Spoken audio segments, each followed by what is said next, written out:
Маймылдардың қызықты әлеміне қош келдіңіздер, құрметті көрермендер. Бүгін біз осы таңғажайып жартастардың тарихының құпияларын және ерекше аспектілерін ашу үшін қызықты саяхатқа шығамыз. Маймылдар біздің планетамыздың ең көне тұрғындары. Бұл топтың алғашқы өкілдері миллиондаған жылдар бұрын ежелгі орман күндерінде пайда болды. Олар әртараптандырып, қоршаған ортаның әртүрлі жағдайларына бейімделе отырып, эволюцияның ұзақ жолын өтті. Маймылдар мөлшері емес құлқы жағынан әртүрлі. Кішкентай питті құйрықты лемурлардан күшті горилларға дейін әртүрлі өзіндік ерекше белгілері бар. Олардың құйрығы бар, бірақ олар қысқаруы немесе мүлде болуы мүмкін.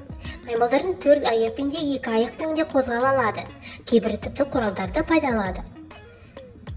Маймылдардың қоректену әртүрлі және түрге байланысты. Маймылдардың көпшілігі жемістерді, жапырақтарды, гүлдерді, жәндіктерді, тіпті ұсақ жануарларды жейтін жануарлар.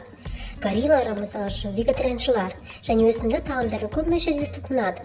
Маймылдар Австралия мен Антарктиданың басқа барлық континенттерде тұрады. Олар тропикалық ормандардан саванналарға және таулы аймақтарға дейін әртүрлі ортада тұра береді. Кейбір түрлер, мысалы шимпанзе мен орангутанг ағаштарда да өмір сүреді, ал басқалары, мысалы бабундар, жер кеңістікті жақсы көреді. Маймылдар әлеуметтік ұйымшылдықтың жоғары деңгейін көрсетеді. Олар топта өмір сүреді, иерархия және қарым-қатынастың әртүрлі формаларына ие.